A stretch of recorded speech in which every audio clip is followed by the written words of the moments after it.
Olá pessoal, tudo bem? Eu estou olhando umas coisas aqui sobre história do Brasil, período colonial. Tá? Eu vou aproveitar que você está aqui para a gente falar um pouquinho sobre isso. Período colonial no Brasil. Quando a gente fala em período colonial, a gente está falando no período que vai do descobrimento, né? Descobrimento do Brasil em 1500 até 1822, porque a gente só deixou de ser colônia em 1822. Então eu queria falar com vocês assim rapidinho sobre o início da colonização do Brasil. Quando a gente fala em colonização, evidentemente a gente não está falando só em exploração, né? Você deve ter aprendido lá nas aulas de história lá da tia Maricota, que tinha colônia de exploração, colônia de povoamento, né? Mas colonização significa ocupação, significava, né?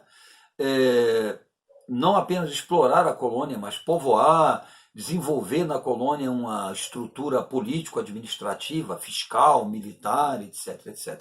Né? Então, assim, quando foi que teve início efetivamente a colonização do Brasil? Tá? A colonização do Brasil ela teve início em 1530. Até então a gente viveu o chamado período pré-colonial ou período pré-colonizador, sobre o qual, aliás, a gente já colocou texto aqui na Polis. Né?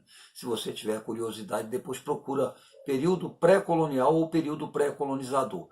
Mas a colonização, efetivamente, ela só teve início a partir de 1530, quando foi fundada no Brasil a primeira vila, que foi a Vila de São Vicente.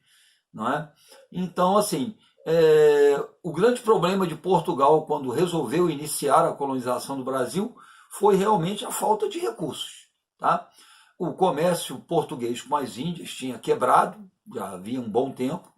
Tá? Então, Portugal se viu na necessidade, o governo português se viu na necessidade de iniciar a colonização do Brasil, com a grande expectativa de encontrar metal precioso, ouro, prata, né? Você sabe disso, metais amoedáveis, porque as jazidas desses metais, elas estavam assim esgotadas na Europa, né? Então, a colonização ela teve que iniciar. Tá? Então, por falta de recursos, o governo português implantou no Brasil o chamado sistema de capitanias hereditárias. Tá? Foi um sistema através do qual o território brasileiro, que não era esse território de hoje, evidentemente, era um território limitado pela linha de Tordesilhas, tá? Da linha de Tordesilhas até o leste, né, até o extremo leste, ficava com Portugal, pertencia a Portugal, né? Porque a parte oeste pertencia à Espanha, estava estabelecido por Tordesilhas. Então, o governo português dividiu em 15 faixas, né? Dali até o litoral e, digamos assim, numa linguagem de hoje, meio que terceirizou a colonização do Brasil.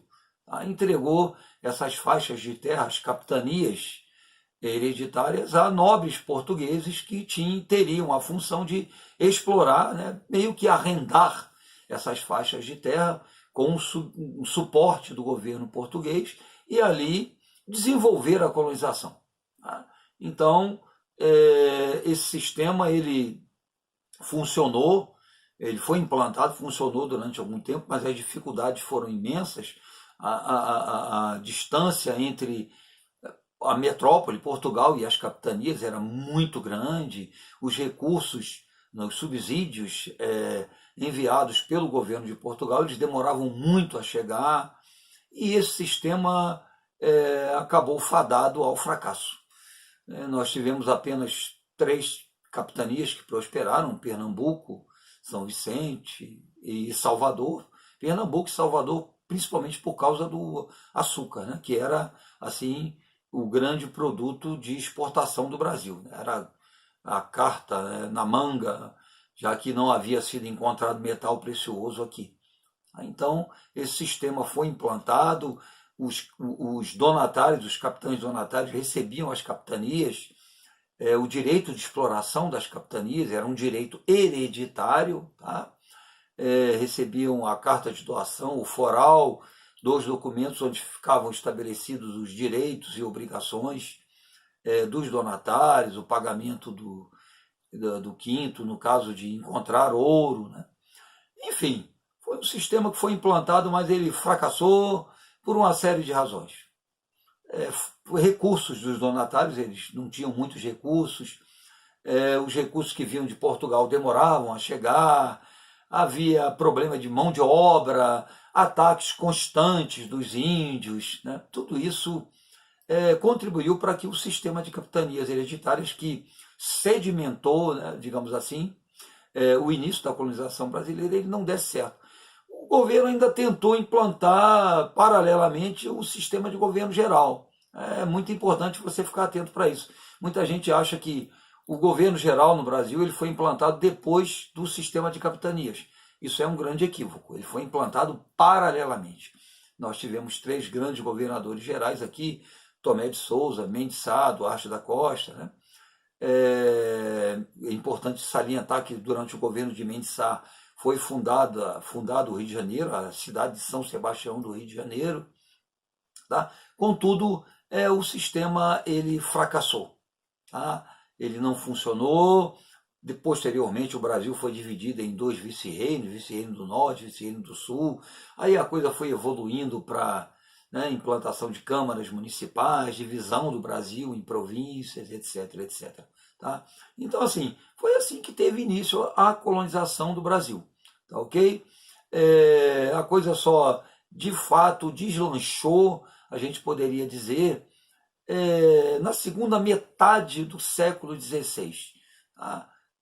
Com, evidentemente, a agroindústria açucareira, que depois também declinou em função da expulsão dos holandeses do Brasil, depois veio o chamado ciclo da mineração, e assim a coisa foi evoluindo. Tá? Fica ligado nisso, isso é uma coisa muito importante, tá ok? Quando a gente fala em história de Brasil, colonização só depois de 1530, ok?